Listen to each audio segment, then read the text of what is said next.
Hey, I've got Sims here from Toyota. Sims, Yes. welcome to your live continuing coverage of the New York International Auto Show 2016 on BeTerrific. The Terrifics are watching. They're amazing.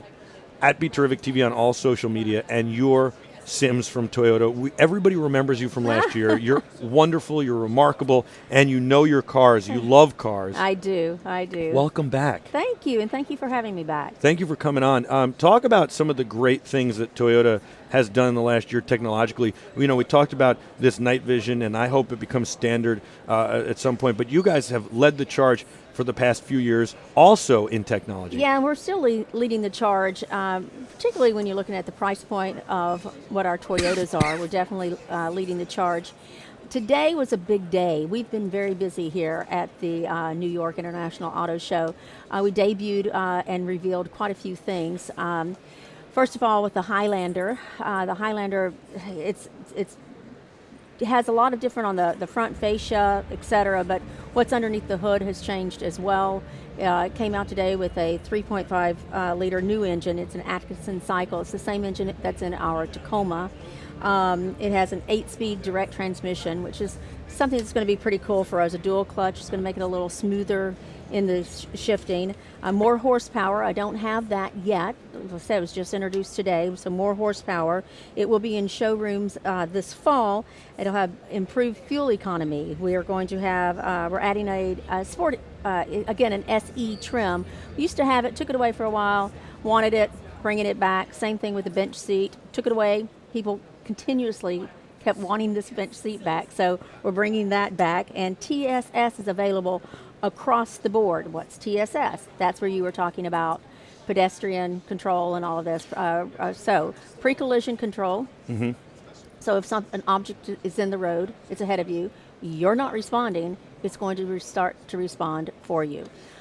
Lane. Go ahead. Do you also have advanced braking as well, right? We do. Now, the advanced braking on the pre-collision control, it's not going to completely stop you. Right. It'll slow you down. It starts Right. the process, and it's aggressive. That's but good. we're not going to say it's going to screech you to a firm halt, Yeah. but it will be an aggressive stop, Excellent. starting on the stop. We also have pedestrian alert as well. So what you were watching just a few moments ago, ours isn't quite like that, but it will also start the process. It can, oh yes, that is a human figure there, or it's someone, it's a person. Sure. So it will start the process of braking as well. They have lane keep assist. That is something that you will turn on or off. So you initiate that. So if you're on a 2-lane highway and you know that you have no need to weave in or out of traffic, you would engage that. Therefore, if you drift over the line, the sensors would pick it up, and it's going to let you know it. I love that. I think it's great. I love the fact that you can turn it on and off, and you can do it easily while you're driving. I think is really important. And I like that you guys are really working these safety features into all the vehicles and offering it for all the vehicles. Yeah, I don't know if you remember, but last year here at the New York Auto Show for 2016, one of the big announcements that Toyota made is they were going to make TSS available in our entire lineup for a very low cost of $500. Right. And I do remember it, and I think it's great. And it's huge to think what this technology cost. But we are about 4 years ahead on incorporating some of the other safety features in going ahead and offering it and making it available on our cars across the board. So I think that's it's a great statement. It's a great move forward, because the more technology that we use and put in our cars, it just pure safety right on the highway. It's very important, and I like the lane keep feature. I also like last year you showed off with the Oculus. We're big into the 360 and the VR. Showed off bird's a lot eye of view, these and safety you have features. that, Yeah. the bird's eye view, and perimeter, where you can turn your camera to see if I'm really wanting to see, even if I'm sitting in the car before I get out of the car. Right. Say I want to look all the way around my car. I love that feature. It's phenomenal. Talk about the fact that Scion has now come under the Toyota umbrella. It's always been Toyota, but it was an offshoot brand, let's say, or a subsidiary. Right. And now it's come under the umbrella of Toyota. Really looking forward to it. Scion is still represented, of course, here. It's still Scion, but yeah, we're merging it and bringing it on over into our fold. It was has been termed sort of like, it was the laboratory where you had a different demographic, a different type of car, sports cars, hitting just a totally different market, and it is Toyota. So we're bringing it over with us, and the FRS, which we're very excited about, changing it up just a little bit, but it will go into the Toyota badging, and it will be an 86 FRS. Way back when there was a Corolla GT200. Sure. And then that became the AE86. And so we're taking some of those components and we're taking the FRS, and together they're the 86 FRS. I like it. It debuted up here at the press conference this morning. It'll be brought into the showroom tomorrow, so those that are planning on coming on public days, they'll be able to see it. We should show it off tomorrow for sure. That'll Absolutely. be great. Yeah, you'll be able to see it. Any chance we'll ever see an MR2 again? The MR2 had the rear wheel, Yep. and so does the FRS. Yes. This is the rear wheel. But it had the rear front engine or the mid-engine. Mid-engine. Rather, yeah. I never say never, because you have enough people in all the shows across the country that always are giving us comments. Sure. And it's just like I was talking about the Highlander, that we heard that comment enough that we took the Highlander bench away. And so obviously... But I love that you took the bench away. I personally... Well, you could still get it as an option, if you're wanting the captain's chairs. Yeah. So you'll be able to get captain's chairs if that's what you're wanting, but we're bringing it back as an available feature if you want the bench. That's cool. But as far as the MR2, I loved the MR2. It was one of those lightweight...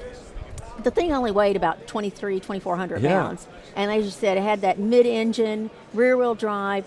Center of gravity was right here, and light and easy. And I love mid-engine cars for that reason. Yeah. So hopefully one day. I think so too, but particularly when you're looking at a Toyota, so your price point isn't going to be all the way over here. Well, you can get a race car, but you're going to be paying for it as well. That's what I love about it. You had the Toyota sports car last year that it kind of was a concept. Is that ever? The FT1? Yeah, the FT1. I wouldn't count it out. I hope not. I wouldn't count it out. I believe that the response, consumer response, public response, surveys, etc., all lean towards make this car. So I firmly believe that in the next couple of years we'll see something akin and draw from that the public will go, yeah, that's what I've been waiting on. I saw the new Highlander before, and it looks awesome. It does. It's very rugged looking now. It's a lot more aggressive. It's bigger. Yeah. It's, when you look at a Highlander from, 7-8 years ago, but cars have become that. SUVs have become that. Same thing with the RAV4 from 96 to 16. It's a whole different beast. It's so weird. We go smaller, we go bigger. I think the trend to go smaller was gas, and then we figured out how to make the cars more economical on gas, and so we can go bigger again. Well, one thing like with Toyota that I'll tell you about too is the CHR. Mm-hmm. So you have the Highlander and you have the RAV4, and as you said, we went bigger, we went smaller, we went bigger, we went smaller. But the public still wanted a smaller SUV, but they also love that crossover term. Is there any car company that has more, like you have every, we there's have a lot there's of no niches in-between, covered. you have every in-between model. It's unbelievable, yeah. Well, So this is a crossover. Yes, it's a crossover, CHR, and that stands for Compact High Ride. And you've got to check it out. It's on display over Very there. cool. And it's on our global architecture as far as the platform. And so it's not as big as a RAV4, it's not as small as a sedan.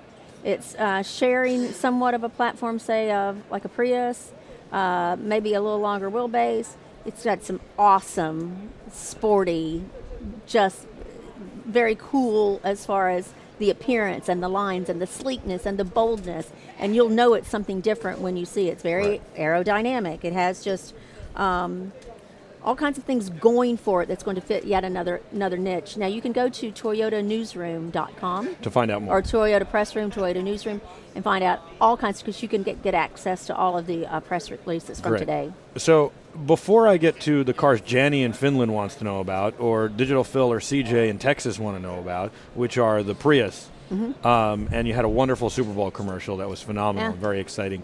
Before I get to those, I just want to say congratulations on the Daytona 500, and talk a little bit about how Toyota's been able to really make great strides in racing. Finished 1, 2, 3, and 5, I believe, at the Daytona 500, and you have one of your Daytona cars here. We do. We have we have a couple of them over there. So again, I hope everyone stops by and checks it out. We're very, very pleased and happy. We were doing the LA show, and all of that came down, so we were able to get this huge life-size, photograph and banner and put it up in the race car. So it was awesome. When they do anything, they do it with gusto, and there's no backing down. And so when they decided that they were going to get into racing, a lot of people were like, this is different. But they just persevered and kept going, and we've found great success, and now it's not even a thought process, which is kind of great. It's the first time a foreign car company has come into NASCAR and been able to be successful, especially to that level. And to that's what I was going to say, and to the degree. Yeah, it's pretty impressive. It made a pretty bold statement. I'm sure that the other manufacturers were a little upset. I don't know. It's racing, and you have so many but that's what I mean. I mean, not in a real way, just in a competitive nature. Sure. Because I'm competitive. If I built a car, I'd want it to be the best. And anything you do, and you do it right, it makes everyone else rise. Absolutely. And the sport is a phenomenal sport. You look at the fan base of that sport, and it does spread from all the other manufacturers and us. Yeah. But the fan base for us has been phenomenal, and I guess maybe 10 years ago, people would have said, it's not going to happen. But here we are now. You got the M&M car here, which is my son's favorite. His name's Jack. He's 2.5, and he loves M&M, so he loves the M&M car. Awesome. Talk about the new Prius. We saw, basically Toyota try to change the image of the Prius a little, showed that it now can accelerate. It's now got speed in its Super Bowl commercials. Very good-looking new Prius. And then you've got a couple new Priuses here, too. We do. In fact, they debuted today the Prius Prime. What's the Prius Prime? It is a Prius plug-in. Now, we had the plug-in. It's been off the charts for a year. We knew it was coming back in some form or fashion. It did the big reveal today. The Prius Prime has a couple of things that are new. It's not exactly like the Prius, so it looks a little different. It does have the lithium-ion battery.